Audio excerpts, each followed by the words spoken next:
नमस्कार श्रोताओं, आप सुन रहे हैं हमारा साप्ताहिक कार्यक्रम प्रादेशिक समाचार दर्शन। मैं रत्नेश सोनी। श्रोताओं, जैसा कि आप जानते हैं, इस कार्यक्रम में हम लेकर आते हैं प्रदेश के विभिन्न जिलों की समसामयिक गतिविधियों पर अपनी विशेष रिपोर्ट। तो आइए शुरुआत करते हैं प्रादेशिक समाचार दर्शन की। प्रादेशिक समाचार दर्शन की पहली रिपोर्ट है छतरपुर जिले से, जहां शिशु मृत्यु दर को रोकने एवं कुपोषण की रोकथाम पर बेहतर काम हो रहे हैं। जानकारी दे रहे हैं हमारे संवाददाता सुनील पांडे। प्रदेश के छतरपुर जिले का चयन हाल ही में maternal infant and young child nutrition के तहत पायलट प्रोजेक्ट के तौर पर किया गया है, जिसका उद्देश्य जिले में गर्भवती माताओं और बच्चों के कुपोषण को दूर करना है और शिशु मृत्यु दर में कमी लाना है। इस प्रोजेक्ट पर लगातार काम जारी है, जिसके परिणाम भी सामने आ रहे हैं। जिले में शिशु मृत्यु दर में 22% तक की कमी आई है। इस बारे में हमें छतरपुर जिला कलेक्टर पार्थ जायसवाल ने बताया। वर्तमान में मध्य प्रदेश शासन स्वास्थ्य विभाग की ओर से 100 आंगनबाड़ी केंद्रों में जो हमारी आंगनबाड़ी कार्यकर्ताएं हैं और स्वास्थ्य विभाग के कार्यकर्ता हैं, उनको बेहतर ब्रेस्ट फीडिंग टेक्निक, साथ ही साथ माताओं के स्वास्थ्य और बच्चों के स्वास्थ्य के ऊपर ध्यान देने के लिए विशेष ट्रेनिंग प्रदान की गई है। ये कार्यक्रम पिछले 6 महीने से चल रहा है। उसके परिणाम बहुत ही सार्थक निकल के आ रहे हैं, जिसका असर ये रहा है कि बच्चों के वजन में बर्थ के बाद निरंतर वृद्धि हो रही है। हमें आंगनबाड़ी कार्यकर्ता रीना नायक ने भी बताया। सबसे पहले ये है कि हमारे जो गर्भवती महिलाएं होती तो हम लोग तुरंत ही उनका पंजीयन कर लेते। पंजीयन किया तो उनको सबसे पहले हमने फॉलिक एसिड गोली दी। 3 महीने पूरे हो चुके तो उसके अंदर उनको फर्स्ट टीका लगवाया और उनको आयरन, फॉलिक एसिड और कैल्शियम की टैबलेट दी और इसके बाद उन्हें दूसरा उनको टीका लगवाया DHR का।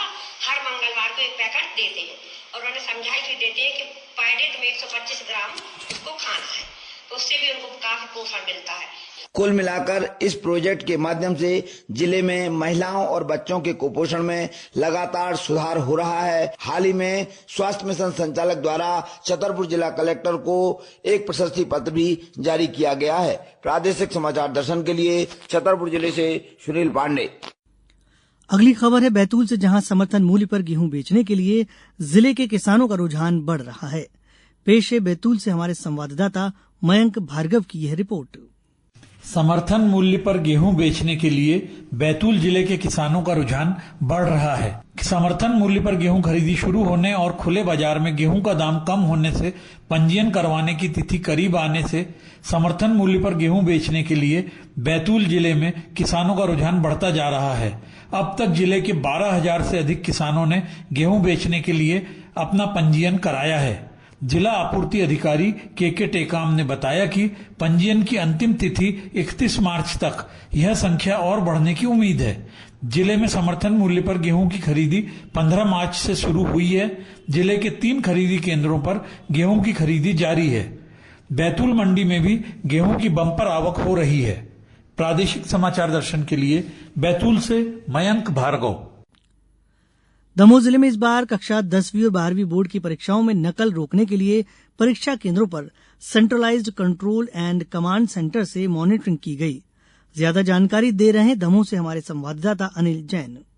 यह पहला अवसर है जब 10वीं और 12वीं बोर्ड की परीक्षाओं में होने वाली गड़बड़ियों और नकल को रोकने के लिए जिला प्रशासन द्वारा सख्त कदम उठाए गए। जिले में बनाए गए 84 परीक्षा केंद्रों पर centralised control and command centre से मॉनिटरिंग की गई। इसके लिए JPB स्कूल में कंट्रोल रूम बनाया गया था, जहां ड्यूटी पर तैनात कर्मचारियों ने परीक्षा केंद्रों पर अपनी पैनी नजर रखी। कलेक्टर सुधीर कुमार कोचर ने बताया, मुझे ये बताते हुए बहुत खुशी है कि हमारे शिक्षा विभाग की पूरी टीम, हमारे पटवारी जो कलेक्टर प्रतिनिधि हैं, हमारे सारे प्रेक्षक, हमारे पर्यवेक्षक, जो सारा अमला जो परीक्षाओं में लगा था, उन्होंने इस बार बहुत बढ़िया तरीके से परीक्षाओं का संचालन कराया और यही कारण है कि कहीं से भी कोई समस्या इस बार परीक्षाओं में नहीं आई। सबसे बड़ी बात जो है, हम लोगों ने जो centralised control and command centre बनाया था, जिसमें 50 हमारे जो कर्मचारी है वो बैठे हैं और 3 घंटे लगातार उन्होंने मॉनिटरिंग की और ये पूरे प्रदेश में एकमात्र व्यवस्था पहली बार लागू की गई और इस कारण से जो है किसी प्रकार का कोई गड़बड़ी परीक्षाओं में नहीं हुई।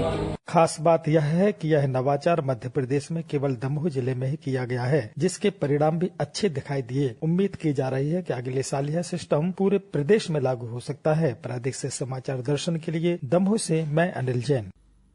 बड़वानी जिले में चैत्र नवरात्र में मनाए जाने वाले लोक पर्व गणगौर को लेकर लोगों में खासा उत्साह नजर आ रहा है। सुनिए बड़वानी से हमारे संवाददाता शिवपाल सिंह सिसोदिया की यह रिपोर्ट।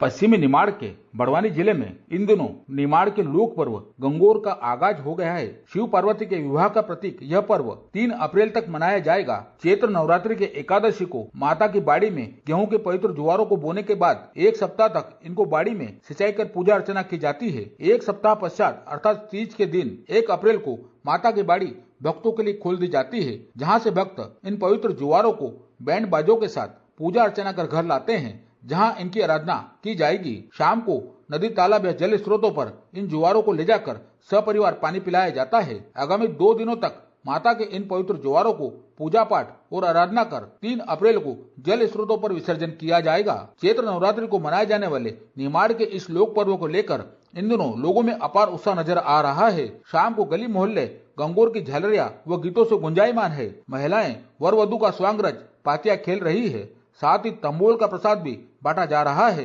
प्रादेशिक समाचार दर्शन के लिए बड़वानी से मैं शिवपाल सिंह सिसोदिया। हम रुख करते हैं भोपाल की ओर, जहां भोपाल को देश का सबसे स्वच्छ शहर बनाने के लिए नगर निगम कार्य कर रहा है।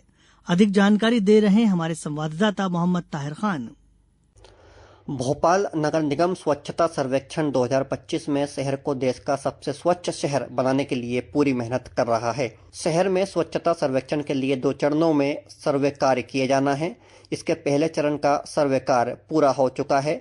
दिल्ली से आई स्वच्छता सर्वेक्षण की टीम ने सप्ताह भर तक शहर के सभी जोन और 85 वार्डों में पहुंचकर शहर की स्वच्छता को लेकर सर्वे किया। इसके लिए शहर को 5 हिस्सों में डिवाइड कर सफाई व्यवस्थाओं का जायजा लिया गया, जिसके बाद टीम दिल्ली के लिए रवाना हो गई। दूसरे चरण में गार्बेज फ्री सिटी की टीम भोपाल पहुंचेगी और स्वच्छता सर्वेक्षण को लेकर अपना फीडबैक लेगी। स्वच्छता सर्वेक्षण को लेकर महापौर मालती राय ने बताया कि निश्चित ही भोपाल नगर निगम हर समय स्वच्छता सर्वेक्षण के हिसाब से भोपाल में तैयारियां रखता है। क्लीन और ग्रीन भोपाल बनाने के लिए नगर निगम के कर्मचारी 24 घंटे 7 दिन तत्पर रहते हैं। बस आवश्यकता है भोपाल की जनता के सहयोग करने। नगर निगम के कर्मचारी सफाई भी करते हैं, कचरा भी उठाते हैं, नालियाँ भी साफ करते हैं, नाले भी साफ करते हैं। हमारा दुकानदार झाड़ू लगाने के बाद में यदि वो कचरा बाहर नहीं डालेगा, अपने डस्टबिन में डालेगा, गाड़ी आने के बाद डस्टबिन में कचरा देगा, तो भोपाल में आपको कहीं भी कचरा देखने नहीं मिलेगा। जनता को जागरूक करने की आवश्यकता है। आपके माध्यम से मैं भोपाल की जनता से आग्रह करना चाहती हूँ कि नगर निगम का आप साथ दें। भोपाल को स्वच्छता में आगे बढ़ाने के लिए आप सब सहयोग करें। स्वच्छता सिटीजन फीडबैक खुल गया है। आप एक वोट देकर जनता को चाहिए कि ये एक वोट भोपाल की स्वच्छता में आपका सहयोग है। आकाशवाणी के लिए भोपाल से मोहम्मद ताहिर खान की रिपोर्ट। भिंड जिले में भिंड और उत्तर प्रदेश के इटावा को जोड़ने वाले चंबल नदी पर नए केबल स्टे पुल का निर्माण कार्य तेजी से शुरू हो गया है। सुनिए भिंड से हमारे संवाददाता अनिल शर्मा की रिपोर्ट। भिंड और उत्तर प्रदेश के इटावा को जोड़ने वाली चंबल नदी पर नए केबल स्टे पुल का निर्माण कार्य तेजी से शुरू हो गया है। मध्य प्रदेश के भिंड की सीमा में बन रहे इस पुल के लिए बेड़ की सफाई कर पिलरों का जाल तैयार किया जा रहा है।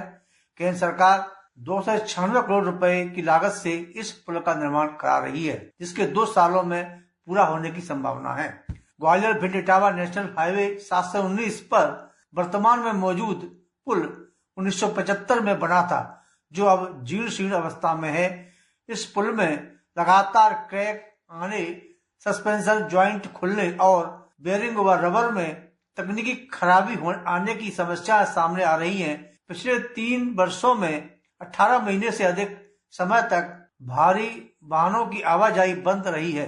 मौजूदा पुल की स्थिति को देखते हुए उत्तर प्रदेश और केंद्र सरकार ने नए पुल का प्रोजेक्ट तैयार किया, जिसे एनजीटी की भी मंजूरी मिल चुकी है। मुंबई के बांद्रा बर्ली सी लिंक की तर्ज पर बन रहा यह पुल ग्वालियर चंबल संभाग का सबसे आधुनिक पुल होगा।